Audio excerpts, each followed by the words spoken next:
हमें जो इशू आ रहा है वो गैस और एनर्जी का है। सिर्फ गैस नहीं, बिजली भी है। गैस इस वक्त हमें मिल नहीं रही। पहले 50% मिल रही थी टू कैप्टिव पावर प्लांट्स, वो जीरो हो गई। अक्टूबर में उन्होंने हमें कहा कि आपका रेट हम बढ़ा देंगे 4 महीने के लिए। हम सब बड़ा एक अच्छा हमें लग रहा था कि आप लोग ये बता रहे थे कि पिछली हुकूमत जो पीटीआई की थी बड़ा बेहतर हुआ, बड़ी अच्छा रिजल्ट आए।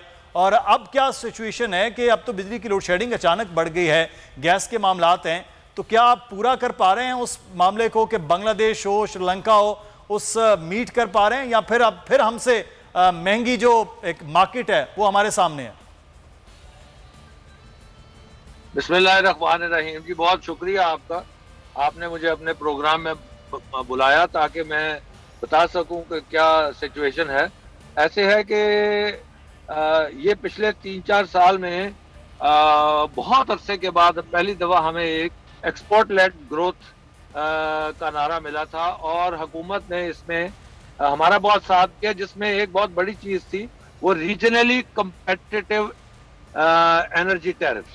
तो जो लोगों को बांग्लादेश में या इंडिया में या चाइना में इन जगहों पे या श्रीलंका में जो टैरिफ्स मिलते हैं उनसे मिलते जुलते हमें एनर्जी रेट्स दिए गए, तो हमने ये परफॉर्म करके दिखाया। अब जिस सतह पे हम जा रहे हैं एक्सपोर्ट के, हमने आज से 3 साल पहले ये सोचा भी नहीं था, और हम 2 साल में $13 अरब से इस साल हमने 21 अरब पे जाना था। ये 28% ग्रोथ सिर्फ इस साल में आ रही थी, जो रिकॉर्ड थी और हाईएस्ट इन द रीजन थी। किसी और मुल्क ने 28% की ग्रोथ इस साल में नहीं दिखाई टेक्सटाइल्स में। तो ये चीज तो हो रही है। और अब इस वक्त हमें जो इशू आ रहा है वो गैस और एनर्जी का है। सिर्फ गैस नहीं, बिजली भी है। गैस इस वक्त हमें मिल नहीं रही। पहले 50% मिल रही थी टू कैप्टिव पावर प्लांट्स, वो जीरो हो गई। अक्टूबर में उन्होंने हमें कहा कि आपका रेट हम बढ़ा देंगे 4 महीने के लिए, तो और 31 मार्च से हम आपको वो रेट वापस कर देंगे, ये पीक पीरियड डिमांड का गुजर जाए। वो भी एक्सेप्ट कर लिया, उन्होंने रेट बढ़ा दिया। लेकिन उन्होंने हमें गैस 31 मार्च गुजर गई, रेट तो वो शायद वापस ले आए, लेकिन फिर उसके बाद गैस नहीं रही। तो इस वक्त हम 21 अरब डॉलर पे नहीं जाएंगे। हमारी बहुत सारी फैक्ट्रियां बंद पड़ी, हमारी नई फैक्ट्रियां लगी हुई जिन्होंने गैस पे चलना था, गैस कनेक्शन पे, वो brand new hundreds of million. Hamid Zaman साहब, पिछले साल में बहुत ज्यादा आप लोगों ने एक्सपोर्ट किया, इंपोर्ट किया बहुत ज्यादा नई मशीनरी, क्योंकि पहले सिर्फ जो है वो धागा बनने की चीज थी, फिर उसके बाद हमने देखा socks, सेपरल, towel Pakistan, made in Pakistan बनकर वो जा रहे थे। तो अब वो क्या फैक्ट्रियां बंद होंगी, वो किस तरह फिर चलेंगी और किस तरह मीट करेंगे?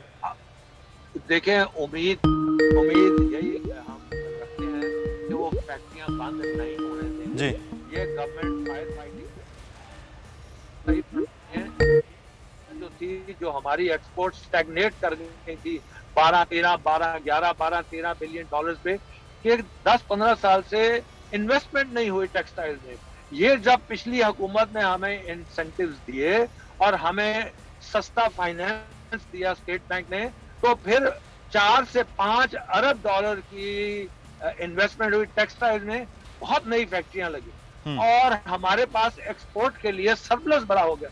इस वजह से हम इस साल 20-21 अरब डॉलर पे हम जाने का हमारा हदफ था, जो अभी भी हम 20 तो इंशाल्लाह क्रॉस कर जाएंगे।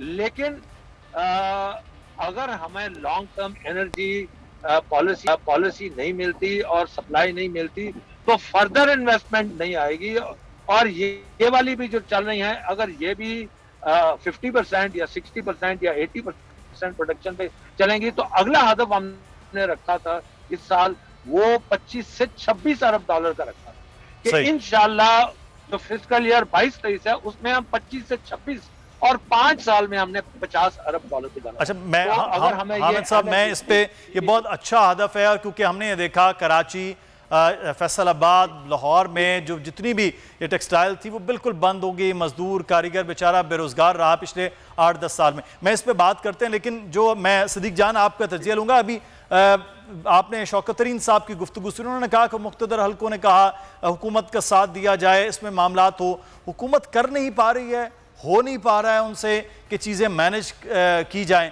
क्या वजूहात आपको लग रही हैं इस वक्त मौजूदा हुकूमत की कि वो एनर्जी भी नहीं काबू करने पा रही है, मईशत को भी कंट्रोल नहीं कर पा रही? देखें, आपका एक प्रोग्राम है 1 घंटे का, और आपके अगर 2 प्रोड्यूसर हो, एक प्रोड्यूसर आपका कराची बैठा हो जहाँ से आप प्रोग्राम कर रहे हैं, और एक आपका प्रोड्यूसर कोयटा बैठा हो, और आपके दोनों प्रोड्यूसरों की ना बन रही हो, और वो दोनों बैठ के आपका प्रोग्राम चला रहे हो, तो चलेगा आपका प्रोग्राम? कभी भी नहीं चलेगा। ये तो यहाँ पे 1 घंटे का एक प्रोग्राम नहीं चल सकता 2 प्रोड्यूसरों के साथ, और प्रोड्यूसर भी दोनों वो हों जिनकी आपस में ना बनती हो, जो एक दूसरे के साथ बात ना करना पसंद करते हो, तो मुल्क कैसे चल सकता है? आप अंदाजा लगाएं कि इसहाक डार साहब और मिफ्ता इस्माइल साहब 2 लोग पाकिस्तान की मुईशत को चला रहे हैं, और इसहाक डार साहब एक खबर ट्वीट करते हैं जिस खबर में ये लिखा हुआ है कि मिफ्ता इस्माइल साहब पाकिस्तान में टाफियों की फैक्ट्री तो चला सकते हैं, मुईशत नहीं चला सकते। और उस खबर में लिखा हुआ है कि जिसने भी मिफ्ता इस्माइल को वज़ीर ख़जाना लगाया है, या तो उसको पाकिस्तान की मुईशत की समझ नहीं है, या वो जानबूझ के पाकिस्तान की मुईशत को तबाह करना चाहता है। और फिर आप कैसा शेख साहब के बयान देख लें, वो जो बात कर रहे हैं कि किस बंदे को आपने लगा दिया है, जहाँ पे 22 करोड़ के न्यूक्लियर पावर मुल्क के मसाइल की मुईशत 2 जगहों से चल रही हो, और ये ऐसे ही है कि आप दुश्वार गुजार पहाड़ी रास्तों पर जा रहे हो, बड़ी गाड़ी हो, भरी हुई हो, और आप उसमें उस बंदे को ड्राइविंग सीट पे बिठा दें जो इसको या तो ड्राइविंग आती ना हो, या जो है वो कह रहा हो कि मैं इतना थका हुआ हूँ कि मुझसे गाड़ी चल ही नहीं पा रही, मैं चला ही नहीं सकता, और आप फिर भी उससे चलवाएं, तो वो तो गाड़ी जो है वो किसी खाई में ही गिराएगा ना भाई, सारों की जान ही जाएगी ना। यहाँ मुल्क की मुईशत आप उनसे चलवा रहे हैं, उस नून लीग साहब हुकूमत करवा रहे हैं जो कह रहे हैं हम तो इलेक्शन में जाना चाहते थे, हमें तो जबरदस्ती कहा गया कि नहीं हुकूमत में रहें। तो जो ये हुकूमत कहेगी कि हम तो हुकूमत में रहना ही नहीं चाहते, और जो हुकूमत 2 जगहों से चल रही होगी, और जो चलाने वाले उनकी आपस में नहीं बनेगी, तो फिर यही होगा मुल्क की मुईशत के साथ जो हो रहा है। बिल्कुल, और वो जो सामने हमें नजर आ रहा है। लेकिन हामिद जमान साहब, इस वक्त 40 दिन तक तो हुकूमत फैसला नहीं कर पाई है, तो हामिद साहब अब हुकूमत आपको लगता है कि जो काम कर रही है, जो ऐलानात कर रही है, जो इकदामात के वादे कर रही है, उसके बाद मईशत की बेहतरी हो जाएगी? क्योंकि 2 दिन बाद तो बजट आने जा रहा है सर। जी बिल्कुल, और हम बहुत सारे इंडस्ट्रियलिस्ट को कल बुलाया भी गया था इस्लामाबाद प्री बजट जी हाँ कॉन्फ्रेंस से। अच्छा, मैं आपको बिल्कुल सियासत की तरफ नहीं जाऊंगा, इकोनॉमी के हिसाब से ही करूंगा बात के। हमें ये महसूस होता है कि ये सारा कुछ जो हुआ, ये जो रजीम चेंज है, हुकूमत बदली, जैसे भी हुआ, शायद ये बहुत जल्दी हुआ, और ये हुकूमत अनप्रिपेयर्ड आई, इनके पास कोई सच प्लान नहीं था, तो अब ये फायर फाइटिंग कर रहे हैं। देखें, किसी की नीयत पे शक नहीं किया जा सकता, ये भी इनकी भी कोशिश यही होगी कि हमारी मईशत का पहिया चले, जिस तरह हमारी एक्सपोर्ट्स बढ़ रही थी उसी तरह बढ़े। अभी तक इनको इनसे नहीं संभाला गया, लेकिन ये जो कोशिशें कर रहे हैं, हम लोग उम्मीद ही कर सकते हैं कि जो हमारा एक मोमेंटम बना था वो आगे चले। ये फायर फाइटिंग कर रहे हैं, अभी इनको शायद समझ नहीं आई, लेकिन कोशिशें कर रहे हैं, मुझे उम्मीद है। लेकिन एक बात मैं ये जरूर कहूंगा कि अगर ये 3 महीने के लिए आए हैं या 6 महीने के लिए या 1 साल के लिए, ये एक होती है फायर फाइटिंग जो आप शॉर्ट टर्म में करेंगे कि इस हफ्ते, अगले हफ्ते, 2 हम किस तरह से, कहां से एनर्जी कंजर्व करेंगे, कहां से और लाएंगे, एक वो फायर फाइटिंग होती है। एक होती है आपकी लॉन्गर टर्म पॉलिसी, जो हुकूमत 6 महीने या साल के लिए आई हो, वो लॉन्ग टर्म पॉलिसी आपको नहीं दे सकती, और आपकी इन्वेस्टमेंट भी तभी आएगी और आपके हालात भी तभी बेहतर होंगे जब एक तो आप फायर फाइटिंग में कामयाब होंगे, गैस आनी शुरू हो जाएगी इंडस्ट्री को, और नंबर 2 आपकी एक पॉलिसी ऐसी आएगी जो इन्वेस्टर्स में कॉन्फिडेंस पैदा करेगी, और जो इंडस्ट्री लग रही थी वो लगती चली जाएगी। तो ये दोनों चीजें होंगी। इसमें एक खतरा ये होता है कि आप कोई रिएक्शनरी फैसला कर दें, जैसे हम कल सुन रहे थे कि रिटेलिंग आवर्स को कम करना है, कि आप सुबह 8 बजे दुकानें खोलें और 6 बजे बंद कर दें। ये वो चीजें हैं जो रिएक्शन में हो रही हैं। सब्सक्राइब करें और बेल दबाएं ताकि कोई खबर रह न जाए।